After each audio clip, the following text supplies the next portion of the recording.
Hi hello నమస్తే అండి. ఎలా ఉన్నారు? అందరూ బాగున్నారా? నేనైతే చాలా చాలా బాగున్నానండి. మీరు కూడా బాగున్నారని అనుకుంటున్నాను. మరి ఈరోజు వీడియోలో వచ్చేసి బెండకాయ కర్రీ జిగురు లేకుండా ఎంతో టేస్టీగా ఏ విధంగా ప్రిపేర్ చేసుకోవాలో చూసేద్దామా?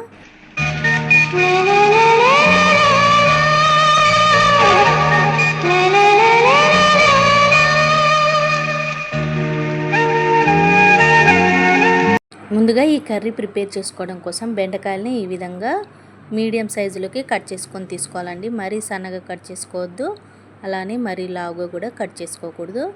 ఈ విధంగా మీడియం సైజులో కట్ చేసుకొని తీసేసుకోవాలి. శుభ్రంగా కడుక్కొని బెండకాయలని ఈ విధంగా కట్ చేసుకొని పక్కకు తీసుకున్న తర్వాత స్టవ్ ఆన్ చేసుకొని ఒక కడాయి పెట్టుకొని దాంట్లోకి 4 to 5 టేబుల్ స్పూన్స్ వరకు ఆయిల్ వేసుకోవాలండి.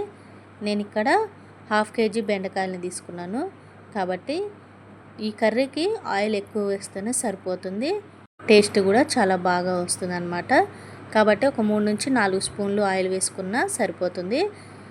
ఇప్పుడు ఈ ఆయిల్ లైట్గా హీట్ అయిన తర్వాత 1 స్పూన్ తాలింపు గింజలు వేసుకొని ఈ తాలింపు గింజలు కూడా ఫ్రై అవుతున్నప్పుడే మంచిగా మనము కట్ చేసి తీసుకున్న బెండకాయ ముక్కలన్నిటిని కూడా యాడ్ చేసుకొని ఈ విధంగా మంచిగా కలుపుకోవాలండి.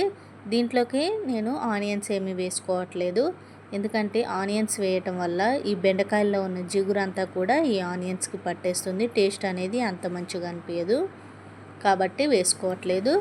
పచ్చిమిర్చి వేసుకోవచ్చు, మీకు ఇష్టం ఉంటే పచ్చిమిర్చి వేసుకోండి. అలాగే ఇవి చూసారు కదా, బెండకాయలు కొంచెము మగ్గిన తర్వాత ఒక 5 నిమిషాల పాటు ఈ విధంగా కొంచెం కరివేపాకుని కడుక్కొని వేసుకోవాలి. అలాగే 1 స్పూన్ పసుపు వేసుకొని ఒకసారి బాగా కలుపుకొని ఉడికించుకోవాలండి. మీడియం ఫ్లేమ్ టు హై ఫ్లేమ్లో అడ్జస్ట్ చేసుకుంటూ మంచిగా ఉడికించుకోవాలి. సిమ్లోనే అస్సలు పెట్టుకోకూడదు. ఈ కర్రీ కోసం మీడియం ఫ్లేమ్లోనే పెట్టుకోవాలి, లేదంటే హై ఫ్లేమ్లోనే అడ్జస్ట్ చేసుకుంటూ ఉడికించుకోవాలండి. మంచిగా గరిటె పెట్టి ఎక్కువగా తిప్పకూడదు, మూత పెట్టకూడదండి. మూత పెట్టినా గరిటె పెట్టి ఎక్కువ తిప్పినా జిగురు అనేది బయటకు వచ్చి బాగా జిగటగా ఉంటుంది.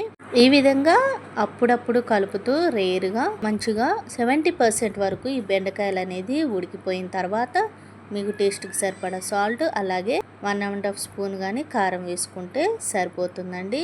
వేసుకొని ఇవన్నీ ఒకసారి బాగా కలిసే విధంగా మంచిగా కలుపుకోవాలి. ఈ ఉప్పు కారం కూడా ముందే వేసుకోకూడదు. ఈ బెండకాయల్లోని 70% ఉడికిపోయి మంచిగా జిగురు అనేది చాలా వరకు వెళ్ళిపోయింది కదా, ఇప్పుడు ఈ స్టేజ్లో వేసుకోవాలన్నమాట. అప్పుడే బాగుంటుంది కర్రీకి. వేసుకొని ఒకసారి అంతా బాగా కలుపుకొని ఇంకొక 5 నుంచి 10 నిమిషాల పాటు మీడియం ఫ్లేమ్లోనే ఉడికించుకోవాలండి. ఆ తర్వాత చూసారు కదా, ఈ విధంగా ఆయిల్ పైకి తేలుతూ కర్రీ అనేది బాగా ఉడికిపోయిన తర్వాత ఒక 1/2 స్పూను ధనియా పౌడర్ వేసుకోవాలి. వేసుకొని ఒకసారి మళ్ళీ కలుపుకొని ఒక 2 నిమిషాల పాటు ఉడికించుకొని స్టవ్ ఆఫ్ చేసేసుకుంటే వేడివేడి బెండకాయ కర్రీ జిగురు లేకుండా రెడీ అయిపోయినట్లే అండి. చూసారు కదా, ఈ విధంగా ఒక్కసారి ట్రై చేసి చూడండి.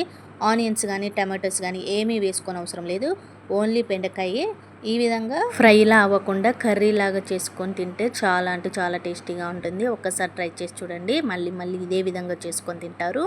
మరి మీరు కూడా ట్రై చేసి ఎలా ఉందో కామెంట్ చేయండి. Thank you for watching.